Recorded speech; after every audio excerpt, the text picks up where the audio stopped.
Good morning, colleagues. Welcome back to our Friday 5 in 5. Seems to be a bit dark in my room today. Anyway, the first thing I'm going to look at today is a bit of it's an information literacy exercise.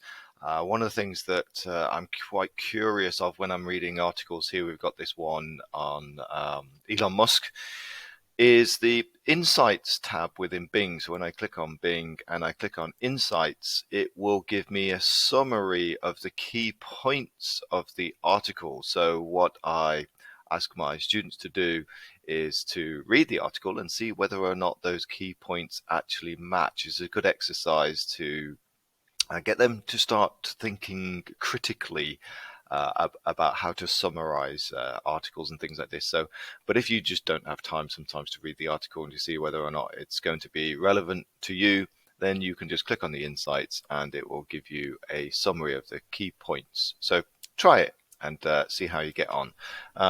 What I'm going to look at next is another sort of like AI tool, and this was one I've just been playing around with, and I'd be curious to see how you find it. And it's called QuestionWell. If I go to the home page just to give you a sort of a brief overview, what I do like about it is that when you put a topic in there, you can then export the questions that it generates to some of these really popular and familiar assessment tools or formative assessment tools, which a lot of the students like, particularly Blockit. If you've not explored Blockit, then I do recommend you having a play around with that.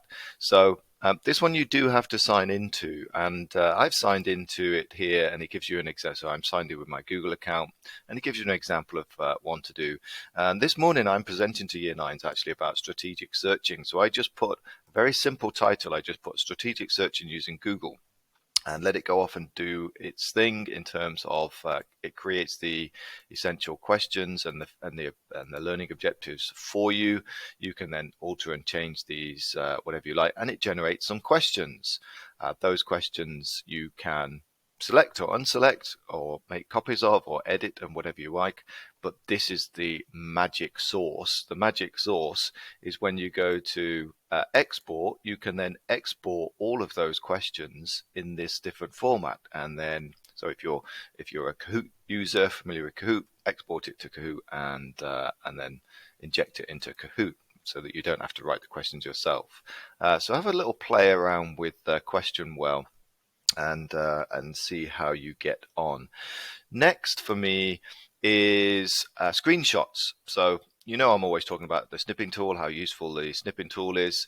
So let me create, well, let's just snip this, for example, on my snipping tool, and that should open up the window, and I can then draw. There's it gone, here it is, and then I can draw all over the snipping tool. I don't even have to Control C to copy it. It's already copied automatically, and I can paste it wherever I want. Now the question is, where do those actually go? Well, I didn't realize, but if you type in screenshots on your Windows button and click on this, it will actually open a folder where some of those screenshots have actually been. So quite often we can, sometimes we need to reuse those in different resources. So yeah, do a search for screenshots. See if you've got screenshots. It saves it somewhere here. Look, in my OneDrive pictures, screenshots. Okay, I think that's probably enough for today. Have a great day and a great weekend. Take care, everybody. Bye-bye. Hi colleagues, recently this was recommended to me by Rabin in the primary school and it looks fantastic. Bright and Quirky are hosting a screen time and mental health summit next week. It's completely free. You can log in and register for the sessions, and then you can watch them within 24 hours afterwards. So if that's of interest, please log on to brightandquirky.com.